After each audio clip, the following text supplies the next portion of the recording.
सवाल सिर्फ सुविधाओं का नहीं, सवाल हक का है।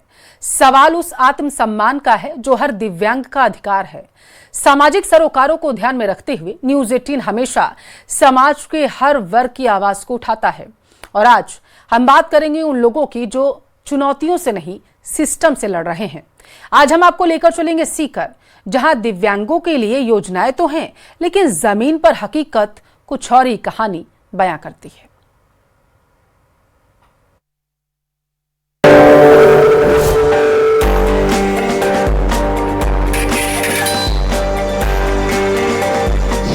सिस्टम लाचार, कब मिलेगा अधिकार? सुविधाओं का दावा, जमीन पर अधूरा।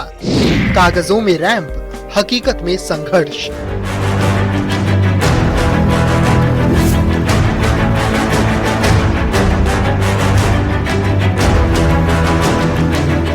सीकर में दिव्यांगों के लिए सरकारी दफ्तरों में सबसे बड़ी चुनौती है पहुंच।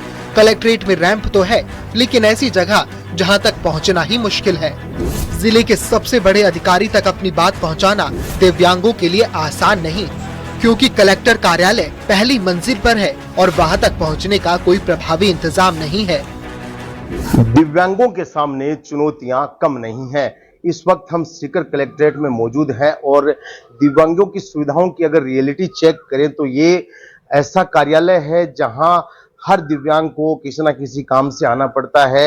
एसपी ऑफिस है और भी सभी डिपार्टमेंट इसी परिसर में संचालित है। और इसमें आप देख सकते हैं कि रैंप तो बना हुआ है, लेकिन ये जो रैंप है ये कलेक्ट्रेट के काफी पीछे की तरफ बना हुआ है और जो अधिकारी हैं वो सारे आगे की तरफ बैठते हैं और यहाँ तक पहुँचना ही दिव्यांगों के लिए काफी मुश्किल हो जाता है, क्योंकि जो रैंप है उसका जानकारी भी नहीं है बहुत से दिव्यांगों को कि यहाँ कलेक्ट्रेट में रैंप भी बनाया गया है। और काफी पीछे की तरफ जो कलेक्ट्रेट की बिल्डिंग है वहाँ ये बनाया गया है।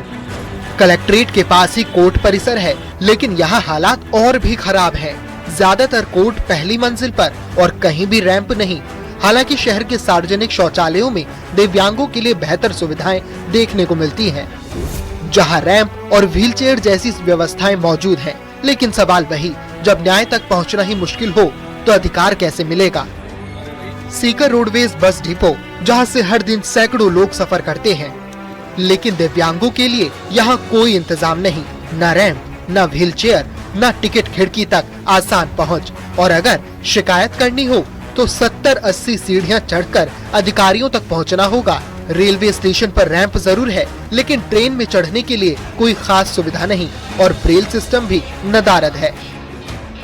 इधर कलेक्ट्रेट में भी देखिए तो हैंडीकैप्स को एक हेल्प डेस्क भी होनी चाहिए, प्लस उसके साथ उसकी रैंप भी होनी चाहिए। अब वो कहाँ भटके, उसको कोई रिस्पॉन्स नहीं मिल पाता है। हैंडीकैप्स को देख के लोग दूर हो जाते हैं। अभी भी डामना वो है। और हम खेल के पर्पज पे अपनी सेल्फ तैयारी कर रहे हैं, लेकिन खेल के पर्पज पे भी हम स्टेडियम में जाते हैं तो वहां कोई ध्यान नहीं देता, उनको पता ही नहीं कोई हैंडीकैप्स आ रहा है जा रहा है। और प्लस सबसे बड़ी बात, जो व्हीलचेयर वाला बंदा है वो खेल अधिकारी तक पहुंचने के लिए रैंप नहीं है। और काफी टाइम उनको हमने हमारे कई स्टूडेंट एप्लीकेशन भी देखी आए, हाँ ठीक है करवाएंगे करवाएंगे यही बोलते रहते हैं। अभी बीच में एक वो प्रोग्राम था एयर शो वाला, उस टाइम भी हम एप्लीकेशन देखे आए, हाँ ये होने के बाद में हम करवाएंगे, तो कुछ नहीं करवाते, ओनली इधर से सुन के इधर कर देते हैं। हालांकि सामाजिक न्याय एवं आधिकारिकता विभाग और एनजीओ समय समय पर कैंप लगाकर योजनाओं का लाभ देने की कोशिश जरूर करते हैं। तमाम परेशानियों के बीच सीकर के दिव्यांगों ने हार नहीं मानी। शालिनी चौधरी जो 100% नेत्रहीन है, लेकिन हौसले 100% से भी ज्यादा। सामान्य स्कूल में पढ़ाई 10वीं में 86% और 12वीं में 96.80% के साथ जिला टॉप। खेल में भी शानदार प्रदर्शन। इतना ही नहीं, अंतर्राष्ट्रीय मंच पर भी देश का नाम रोशन किया। स्विट्जरलैंड में world para athletics junior championship, Bahrain Asia youth para games और दिल्ली ग्रांड प्रिक्स में सिल्वर मेडल। बहुत सारी स्कीम्स होती हैं गवर्नमेंट की विच इज़ गुड, लेकिन उनको इम्प्लीमेंट ग्राउंड लेवल पे करना वो फिर मतलब ब्यूरोक्रेट्स का काम है, तो वो अपने अपने हिसाब से करते हैं। प्लस इतना ज़्यादा अभी नहीं है, मतलब अगर हम बाहर देखते हैं तो लोगों में एम्पैथी भी बहुत ज़्यादा है और इम्प्लीमेंट भी स्कीम्स उतनी अच्छी तरह नहीं हो रही हैं। जैसे स्टेडियम में भी है तो सिंथेटिक ट्रैक है, बट वहां तक जाने के लिए मतलब रास्ता बहुत जैसे उबड़ खाबड़ सा है, वहां पे रैंप्स वगैरह नहीं है। तो अगर कोई किसी के पैरों में प्रॉब्लम है तो उसको चलने में बहुत इशू होगा। तो इस तरह की छोटी छोटी प्रॉब्लम्स लगती है, लेकिन जिनको प्रॉब्लम है उनके लिए तो बहुत बड़ा इशू बन जाता है। शालिनी की कहानी बताती है कि कमी शरीर में नहीं, व्यवस्था में है।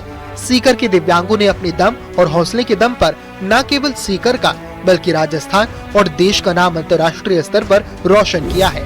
उन्होंने अपनी हिम्मत, मेहनत और हौसले से बता दिया है कि कुछ कर गुजरने का हौसला हो तो कुछ भी असंभव नहीं है।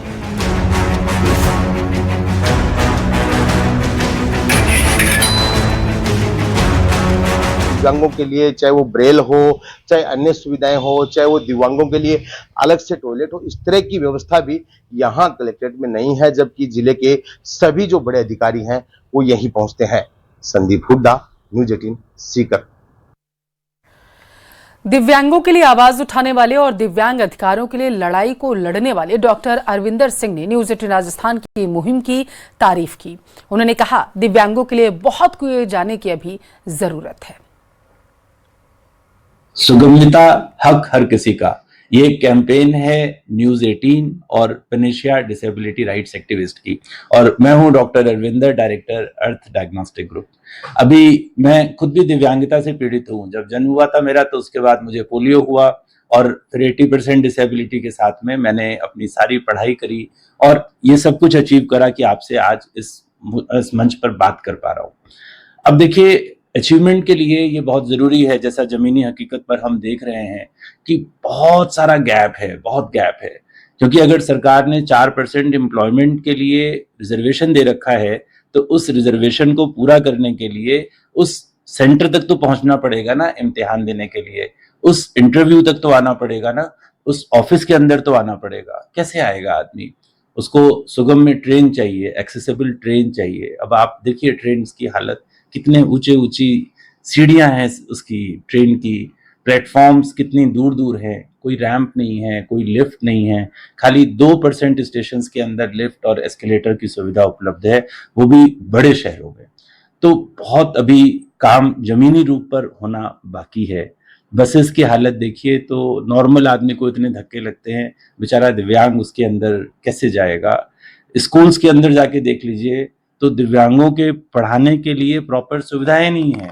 जो लैब्स हैं वो फर्स्ट फ्लोर सेकंड फ्लोर पर है। तो एक बच्चा जो 10th और 12th पढ़ना चाह रहा है तो वो एक्सपेरिमेंट करने के लिए, जो कि करिकुलम का पार्ट है, वो कैसे जाएगा सेकंड फ्लोर पर, फर्स्ट फ्लोर पर? तो उनके एडमिशंस को डिनाई कर दिया जाता है। तो ये जो राइट्स हैं, जो कि पार्लियामेंट के कानून के द्वारा बनाए गए rights of person with disability, और सुप्रीम कोर्ट के कम से कम 15-20 डिसीजन आ चुके हैं कि इन अधिकारों को दीजिए। तो आपसे कोई व्यक्ति दया नहीं मांगता है, अपना कानूनन अधिकार मांग रहा है। तो मैं रिक्वेस्ट करूंगा सरकारी अधिकारियों से, सरकार से और समस्त जनप्रतिनिधियों से और जनता से भी कि इस कानूनी अधिकार के लिए आप प्लीज उनको हेल्प कराएं, उनका कानूनी अधिकार उनको सम्मान पूर्वक दें, मांगने से ना दें।